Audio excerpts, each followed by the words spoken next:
Research shows that go-to people in work environments, those who are reliable, helpful, and consistently sought after for their skill or expertise, are more prone to burnout.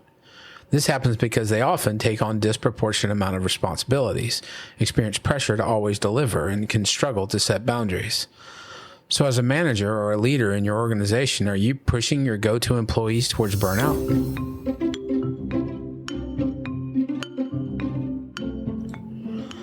Welcome to Mental Health Potluck, where everyone brings something to the table. I'm Danny Clark, licensed clinical social worker and family therapist. This podcast is all about serving up bite-sized mental health insights, practical wellness tips, and real conversations that nourish the mind and the soul.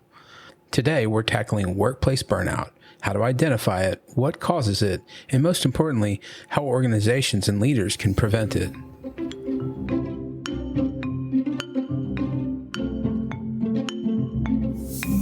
Because burnout occurs through a slow progression, people don't often recognize that it's happening when it's happening.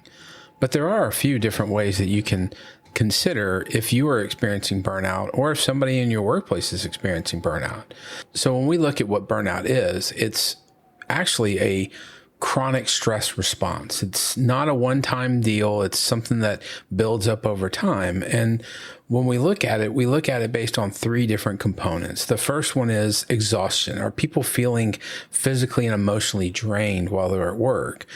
Another one is cynicism. And this one is important because this is where we start to detach from work and sort of lose its purpose. And so it's reflective in a lot of ways, and like how you respond to emails or way you talk to different people in meetings and things like that. The last one is inefficiency. And this is feeling like your work doesn't matter. And there's a sense that whatever you do is overlooked or not even recognized.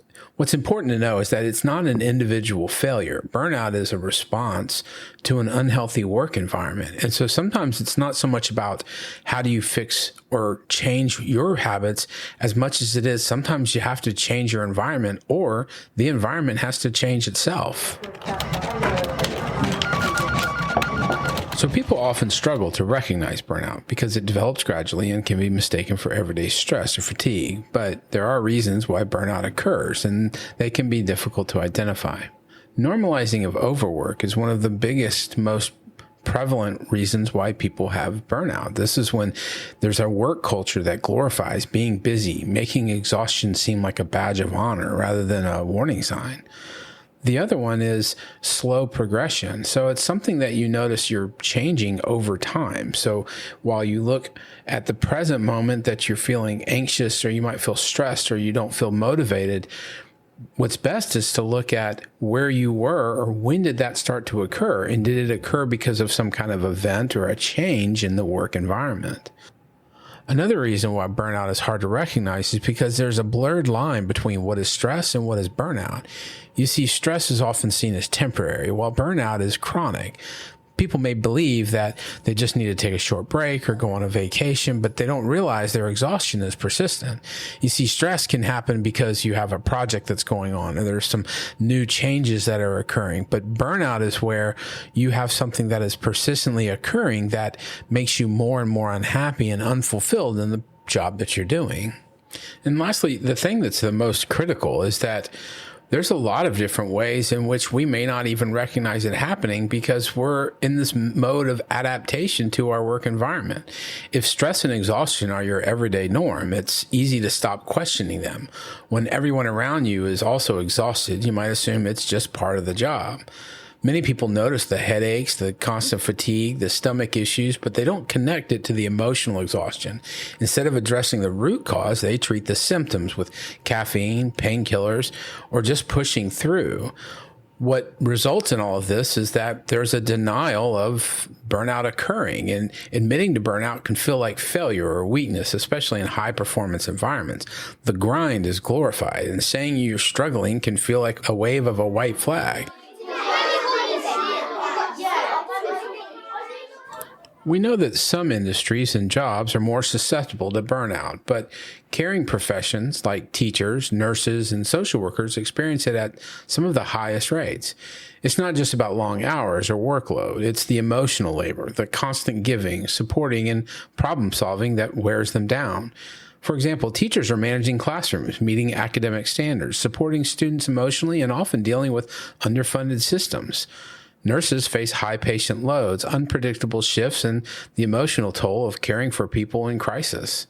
Social workers are navigating complex cases, advocating for vulnerable populations, and often working with bureaucratic systems that make change very difficult for people. And these professions don't just require physical effort. They demand emotional and mental energy, often without adequate support or resources. So burnout in the field doesn't just impact the profession. It affects students, patients, and communities who rely on them. What we know is that burnout doesn't just happen in isolation. It's shaped by workplace culture, expectations, and leadership. When it comes to recognizing and supporting employees experiencing burnout, managers and leaders play a huge role.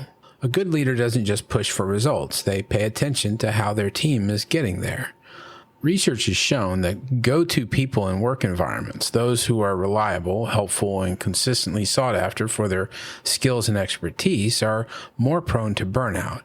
This happens because they often take on disproportionate amounts of responsibility.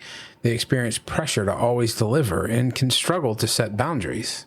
The problem is that the more they handle, the more they're given. And over time, that constant demand leads to stress, exhaustion, and burnout. What makes it worse is that go-to employees rarely ask for help. They don't want to let anyone down, so they keep pushing through until they can't anymore. So what can managers do? Well, the first step is recognizing how you as a manager might inadvertently be contributing to your best employee's burnout. What's important to recognize is that your go-to employee, their personality might be what's causing them to take on more than they can handle. But it's our responsibility as managers and leaders to not take advantage of that. So what do we do as a manager? Well, here are 5 key questions leaders can ask themselves to see if they're inadvertently contributing to an employee's burnout. The first one being, are we consistently increasing our employees' workload? When reliable employees are constantly given additional tasks, they may struggle with capacity limits.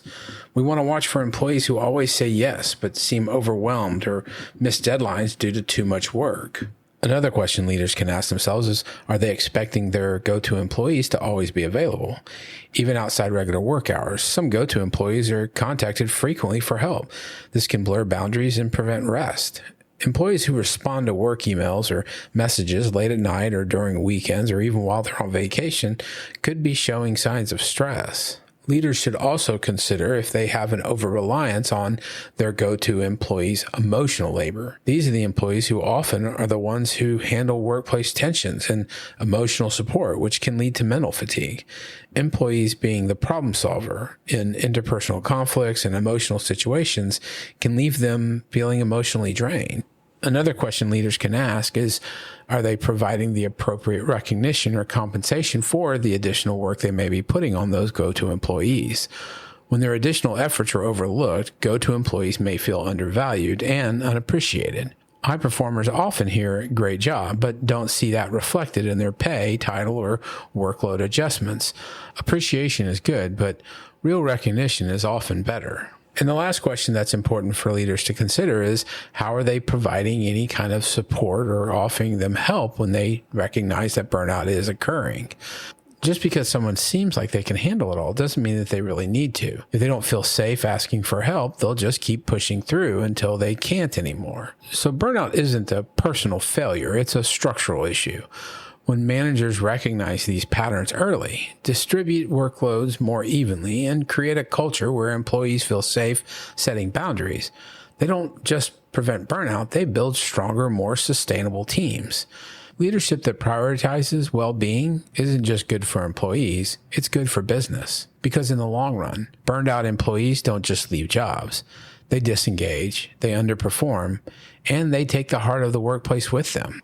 Well, hopefully this got you a little more information on burnout and how it's a real challenge, but when leaders recognize the signs and take action, workplaces can become better, healthier, and more sustainable for everyone.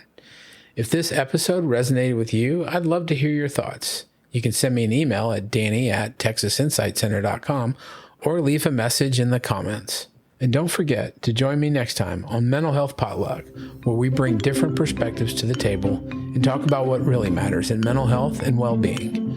So take care, and I'll see you next time.